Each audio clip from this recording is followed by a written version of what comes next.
Hello everyone, आप सब कैसे हैं। आई होप सो आप सभी ठीक होंगे। तो आज हम पढ़ने वाले हैं ह्यूमन डाइजेस्टिव सिस्टम के बारे में। क्या आप जानते हैं कि हम जो भी खाना खाते हैं, जूस या फिर लिक्विड पीते हैं, तो वो हमारे बॉडी में कैसे डाइजेस्ट हो जाता है। तो आइए आज हम पढ़ेंगे ह्यूमन एलिमेंट्री कैनाल के बारे में। मैं सबसे पहले आपको इंट्रोड्यूस करा देती हूँ ह्यूमन ऑर्गन्स, जैसे कि eyes, nose, hand, mouth etcetera. तो आइज़ का तो यहाँ पे कोई काम नहीं है हमारे खाना को डाइजेस्ट करने में या डाइजेस्टिव सिस्टम में। ठीक है, तो सबसे पहले हम बात करेंगे माउथ की।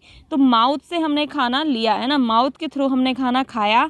तो माउथ में क्या रहती है, टीथ रहती हैं, है ना, बक्कल कैविटी। और मैं बात करूँ टोंग्यू की, है ना, जो हमारी लार रहती है, लार एक टाइलेंट एंजाइम को क्रिएट करती है ना। बक्कल कैविटी के यहाँ ही होती हैं सलाइवरी ग्लैंड्स, है ना, जो सीक्रेट करती हैं सलाइवा को। अब देखिए, खाना हमने खाया, खाना पार्ट में या टुकड़ों में टूट गया। जैसे ही खाना टुकड़ा में टूट गया, आधा सा काम तो यहीं हो गया, है ना। अब खाना नीचे आता है, यहाँ पे एक पॉइंट रहता है जो कि खाना ईसोफेगस में पहुंचा देता है। इसके आगे वाले पार्ट में यानी कि साइड में क्या रहता है, वाइंड पाइप रहती है जो कि एयर को पास करने का काम करती है। पीछे की साइड ईसोफेगस रहता है।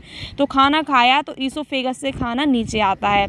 अब ऐसा नहीं है कि खाना डायरेक्टली नीचे आ जाएगा ईसोफेगस से, है ना, ये प्रोसेस थोड़ी सी स्लो होती है। अब ये नहीं कि जो ट्यूब है या नली है वो बहुत ज़्यादा हार्ड है ना, पाइप जैसी ये खाना खाया और ग्रेविटी के थ्रू नीचे गिर गया। ये प्रोसेस होती है ना, पेरिस्लास्टिक मूवमेंट के थ्रू। जैसे कि खाना खाया और धीरे धीरे नीचे आता है, तो पीछे वाला भाग जो रहता है वो कॉन्ट्रैक्टेड होता जाता है और आगे वाला भाग एक्सपेंडेड होता जाता है। फिर खाना हमारा स्टोमच में आया। यहाँ खाना 3 से 4 घंटे तक रहता है। इसके पीछे रहता है पेनक्रियाज। ठीक है, ये हमारा लीवर है ना। लीवर के साइड में रहता है हमारा सेल ब्लडर या गाल ब्लडर। फिर यहाँ पर रहती है वाइल डक्ट। ठीक है, खाना अब पेनक्रियाज में अपना चला गया। देखिए, जो लीवर रहता है वो गार्निश येलो वाइल को क्रिएट करता है, सीक्रेट करता है। अब जो अपनी गाल ब्लडर रहती है, जो कहाँ रहते हैं, गाल ब्लडर में रहते हैं। जब उसकी ज़रूरत होती है तो वाइल डक्ट में जाते हैं, है ना। अब खाना पेनक्रियाज और आमाशय के बीच में जो हो रही क्रिया उसको हम देखते हैं। तो हमारा जो स्टोमच है वो क्या करता है, हाइड्रोक्लोरिक एसिड रहती है यहाँ पे, जो खाना को डाइजेस्ट करने में हेल्प करता है।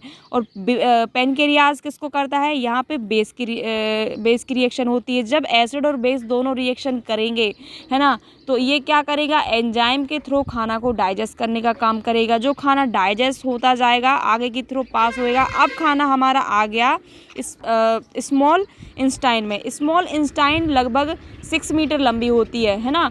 अब आप सोच रहे होंगे कि इतनी लंबी इंस्टाइन पेट में बनी कैसे, 6 मीटर समथिंग, है ना। तो ये बहुत ज़्यादा थिन होती है।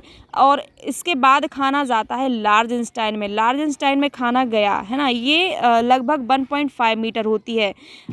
फिर खाना लार्ज इंस्टाइन से होता हुआ एनस के थ्रू बाहर निकल जाता है। अपेंडिक्स है ये, है ना। अपेंडिक्स का कोई यहाँ पे रोल नहीं होता है, इसका ज़्यादा कोई यूज़ नहीं है। फूड अगर कभी कभार फंस जाए तो इसमें बहुत ज़्यादा पेन होता है। इसका ऑपरेशन भी हो जाता है और इसको हम बाहर भी निकलवा सकते हैं। अब देखिए, अपेंडिक्स और मैं ऊपर से लेकर जितनी भी ट्यूब हैं इनकी बात करूं, है ना, सॉरी अपेंडिक्स नहीं, ऊपर से लेकर जितनी भी हमारी ट्यूब्स हैं इनकी बात करूं, है ना, जैसे कि स्मॉल इंस्टाइन हो गई, लार्ज इंस्टाइन हो गई, या जो भी अपनी ईसोफेगस है, इन सबको अगर मैं मिला के बात करूं तो ये 9 मीटर लंबी हो जाती है, जिसको हम क्या कह रहे हैं, एलिमेंट्री कैनाल कह रहे हैं।